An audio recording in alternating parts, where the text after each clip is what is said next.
Salutations, fam. This is Dark Story from HaltessiaGaming, and it's been a while. So, if you've been following the community posts, you've kind of been seeing the saga of how things have been going for the last little while. But to catch you guys up to speed, just a little refresher. Most people who've been longtime viewers of the channel know this, but I simply do not like posting deck profiles for the sake of posting deck profiles, or rather, I don't like posting competitive deck profiles that I haven't actually taken to a tournament and succeeded with. And the last couple of formats have been kind of bad, so to speak. We had that Tier Zero Snake Eye format, and a thing that happened with that is that it basically killed interest in Yu-Gi-Oh in my region for a while. There was a little bit of time where we literally just weren't getting enough people to play Yu-Gi-Oh, and during that time period, I basically started playing One Piece, and yeah, I played One Piece. Um, and I was still playing Yu-Gi-Oh, but here's the other thing about deck profiles. I don't typically just post deck profiles, just that I play. I There has to be something I think is interesting about the deck that I would want to explain about the deck.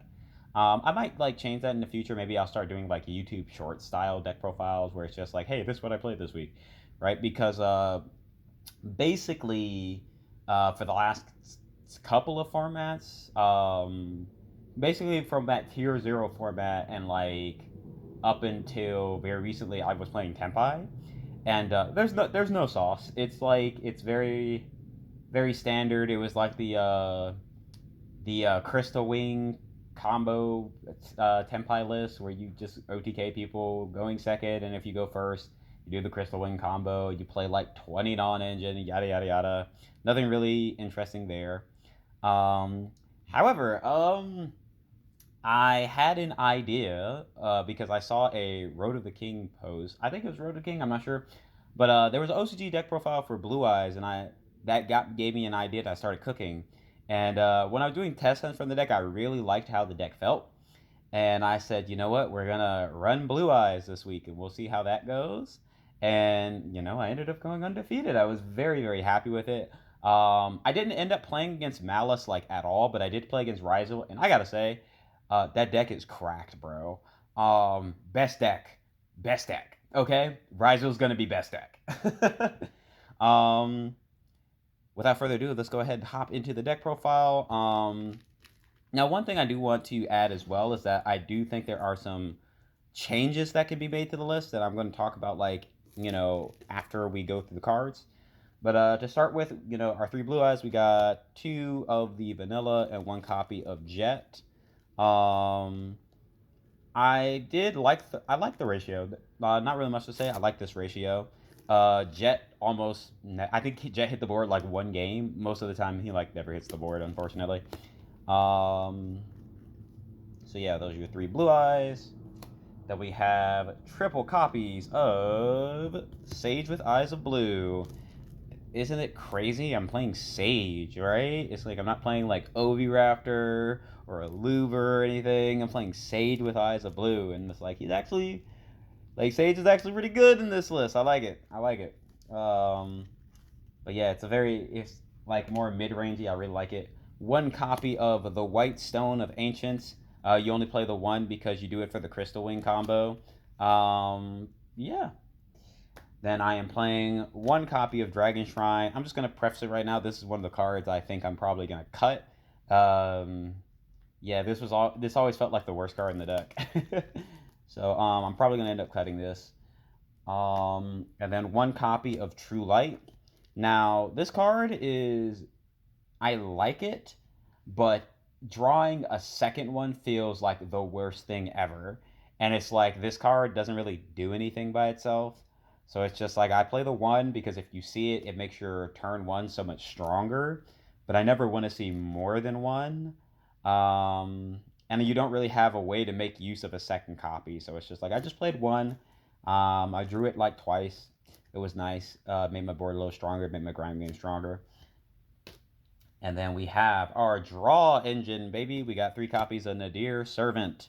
Yeah, this card is very good. And then the one copy of Ecclesia, one copy of Dogmatic of Punishment. This is like the good old days from actually now I think about it, back in like when my YouTube channel first like really popped off for Yu-Gi-Oh, was that like True Light control list that was built just like this. Oh, it takes me back. And now we get to the new cards, the cards that made me excited to try out Blue Eyes again. Primite, Primite Lordly Low. This card's so good.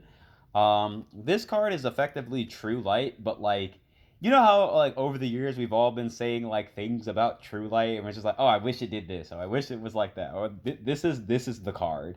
This is True Light with all the little custom things we added onto there. This summons the Blue Eyes from deck. Right? This summons the Blue Eyes from deck. It's a continuous spell, so you can use it immediately. It's a disruption immediately, right? Right? It's like I love the card. Very happy, and I'm also really happy that I happen to be a Blue Eyes player, because like I had picked these cards up for Blue Eyes, and they've since like spiked like ridiculously. It's kind of funny, and it's like, yay! I got rewarded for being like Blue Eyes player. And then we have two copies of Primite Roar, two copies of Primite Drill Beam. Yeah, I like the cards. Drill Beam is a negate and banish that can recur itself. Roar, just, you summon Blue Eyes, and then it vanishes. This is not once per turn, by the way. So if they ash this, you can play a second one, which is cool. Very, very cool. Uh, bu- bu- bu- and then the one copy of Imperial Dragon. This is another card that I think I might cut. Similarly to True Light, it's like this only does anything if you like have access to a lot of stuff already. But it's like yeah, there's not really much to say beyond that. It's like it's a very strong card, I feel. Being able to like negate and banish, it's very strong. But this card feels so bad to draw by himself, and it's like I'm not sure if I'm going to like cut this or like what I'm going to do, but it's like I do think this is probably one of the cards I'm going to end up cutting, along with probably like cutting down to like Drill Beam or something. I don't know. And now we move on to the rest of the deck, which is non-engine. We got 3 Purrs, 3 Imperm, 3 Veiler, 3 Droll, 2 Ghost Bell, 2 Talent, 1 Called By, and 1 Skill Drain. That was another reason why I was really liking the deck. I was like, wait a minute, I have so much room for non-engine. And let me tell you, it felt good. It felt so good to have all this room for non-engine. So yeah, Dominus Purge is a very good card, and I like being able to play it. Yeah, that's going to be it for the main deck. It is a clean 40 cards. Like I said, I'll talk about like some changes and considerations I have. But for now, let's move on to the extra deck. So to start things off, we've got Blue Eyes Twin Burst Dragon. If you know the history, you know this is the card that always starts out in my extra deck and is eventually going to get cut. And anyway, we're playing Blue Eyes Spirit Dragon. 1 Spirit, 1 Azure Eyes, 1 Ancient Fairy Dragon, and 1 Crystal Wing. I'll show the combo afterwards, but it's just like I really liked playing the deck. It felt so nice. And then we got some rank 8 monsters. We've got 1 number 62, 1 C62, 1 full armor, and Zeus. Yeah. It's a nice little package. You almost never use it though, but if you get like a jet in rotation, it can come up sometimes. Then you have the 1 copy of Salamangreat Almirage, because sometimes your only play is normal summon Stone of Ancient and link it off. And then we have 1 copy of Hieratic Seal of the Heavenly Spears. This card's great. Then we have 2 copies of Garura, and then 2 copies of Entis. And that's it for the extra deck. Moving on to the side. And we've got 2 copies of Alpha, the Master of Beast, 2 copies of Gamma Seal, 2 copies of Lava Golem, 3 copies of Spear Mode, 3 copies of Nibiru, and then lastly we got 3 copies of Twin Twister. Yeah. Definitely gonna make some adjustments to the side deck as well, but it's just like that was the list that I did play, and I'll talk about some other cards. So, um, one thing, like I said, I definitely am probably gonna take out the Twin Burst. Never summoned it. um, I'm thinking potentially, we can increase the range of like the nadir slash punishment targets. So it's like some cards I'm considering. We've got Farigite, we've got Omega, and we have Neo Blue-Eyes Ultimate Dragon. This card, it has that protection effect for your Blue Eyes. And it's also it's a Blue Eyes monster. You have Omega to be able to recycle your stuff. You have the Farigite, which gives you just a little bit extra draw power. Some other cards that I'm considering playing like Millenniumize with like instant fusion that gives you a little bit better going first, also helps going second. You have Relinquished Anima and you have SP Little Knight. So to answer the question now, why didn't I play SP Little Knight? Is because prior to the event I did not own the card, but then my prize support, I opened my packs and I got an SP Little Knight, so I'm going to put SP Little Knight in the deck. And then as far as like some other stuff, so like I talked about like Nadir. I was thinking like maybe we could have like a bigger Nadir package. You have Dogmatica Maximus, you have Floor. These double as being like level 8 extenders, so it can make your rank 8s a little stronger. This makes Nadir, this particular makes Nadir a lot stronger. This makes it a little bit more versatile. So it's like you got options. Um, I talked about the instant fusion for the Millennium Eyes. A side card I was considering is Dragon Spirit of White. So in back row matchups with Azure Eyes, this is actually a very, very, very powerful card because you're basically getting to just kind of keep summoning this back over and over again and banishing back row. And it's actually not once per turn, so it's like there's interactions there. That's pretty neat. If I were to play, I wouldn't play more than one copy, but it's something that I'm potentially considering. I don't know. It's an option. Um, Side deck stuff. D barrier.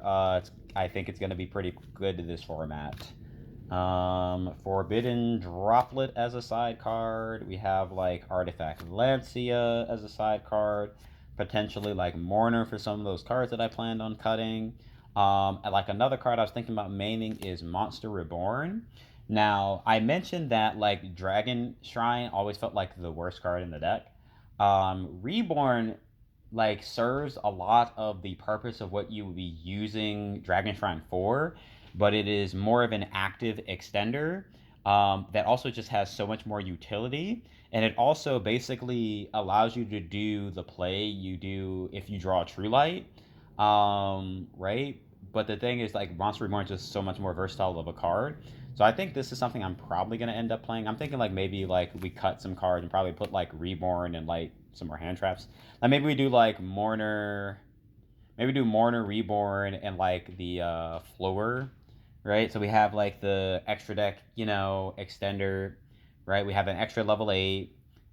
Maybe we do like Maximus instead. I'm not sure, but yeah, those are some considerations. But anyway, now we're gonna go ahead and do like show you the main combos for the deck. So you have 2 combos you can do off of Lordly Load. So Lordly Load, you can grab Roar summon Blue Eyes, and then you have, the normal summon Banish thing. But if you only have like Lordly Load and that's it, what I would probably do instead, because this is a little bit stronger, I feel, is you go Lordly Load, search for Drill Beam instead. I don't think I showed the Roar. Anyway, so you search for Drill Beam instead, and you go Lordly Load effect, especially the Blue Eyes. Now, another card that you could potentially play is like Flamvell Guard to have like a level 1 tuner. Because another play you could do is like Lordly Low, get Roar special Blue Eyes, and then Lordly Low summon Flammable Guard, Synchro for Azure Eyes, or even Synchro for like Hieratic Seal even, right? Um, and then it's like you have like the Roar engraved and like a Hieratic Seal, or you make like Azure Eyes and the Azure Eyes summon the Blue Eyes back on their turn, and then like the Roar's live, right? You have some options there. Um, but yeah, that's that. Actually, no, I don't think about it. That's probably something I could put in the deck as well. Um, but that's not really the main combo that I'm doing with the deck. Is the if you draw like Lordly Load / Roar plus Sage with Eyes of Blue, this is the Crystal Wing combo. So you go Lordly Load, Lordly Load. Where's Roar? Roar. Lordly Load, get Roar. Roar, get Blue Eyes. Right? Lordly Load, get Roar. Roar, get Blue Eyes. Normal Sage. Sage, get the Stone of Ancients. Synchro. Come here, you. Synchro, make the Spirit Dragon. And then you go Spirit Dragon effect to summon the AFD. Where's AFD? Then you go AFD, special out the Stone of Ancients. You synchro those two off and you make Crystal Wing, right? And then if you have True Light or Monster Reborn, basically if you have a way to put the vanilla on board, you can summon Jet Dragon from the deck. But if you don't, you're going to be summoning the Blue Eyes White Dragon so that the Roar is live, and then you'll have the Crystal Wing, the Crystal Ring and the Roar, and then the deck is plays 20 non-engines, so it's not a very crazy wombo combo or anything. It's very low to the ground, but you get to play a ridiculous amount of non-engine, so it's it makes up for it, right? And obviously if you draw Nadir, you get to add punishment and things like that as well.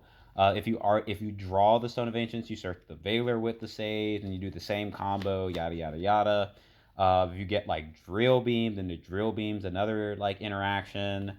And then obviously sometimes you just win the game because sometimes it happens. Sometimes.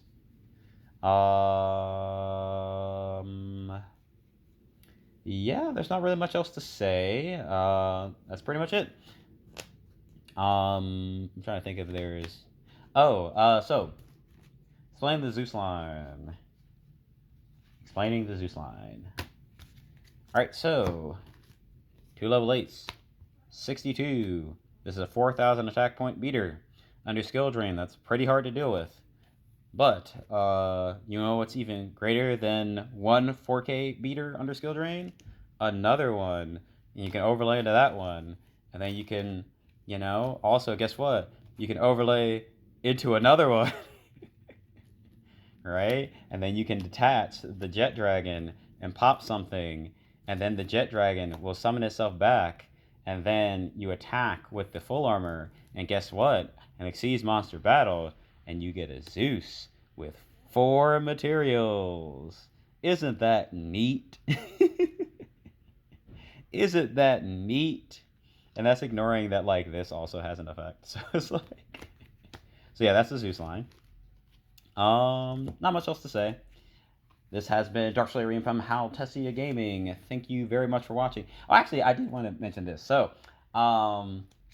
originally, this was supposed to be part of a vlog because I figured it had been so long I was going to do a vlog.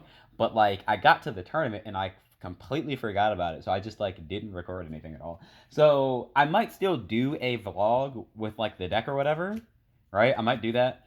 But for now, I figured, just do the deck profile, talk about some card choices, yada, yada, yada.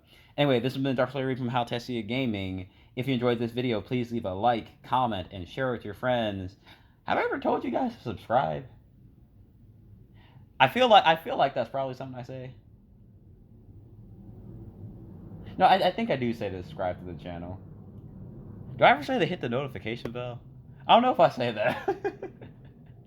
But you want to know, I do remember to say, hey guys, if you want to see these videos early, make sure you to subscribe to the Patreon and make sure you join the Discord. So many people join the Patreon and then don't join the Discord, right? I need you guys to understand something, please.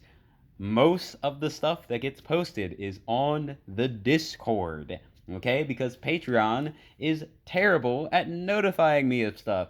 If I log into my Patreon, it does, let's say I have a DM from somebody. You think Patreon would show me that, right? Nope.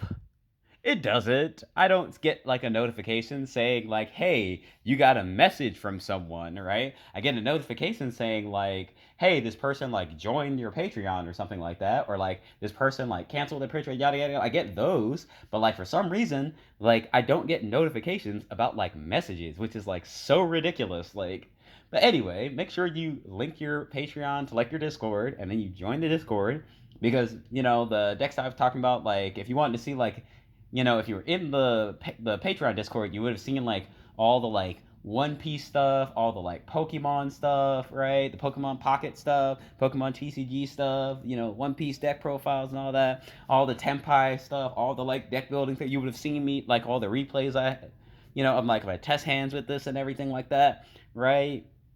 Right. But anyway, that's enough shilling for the Patreon. Is there anything else?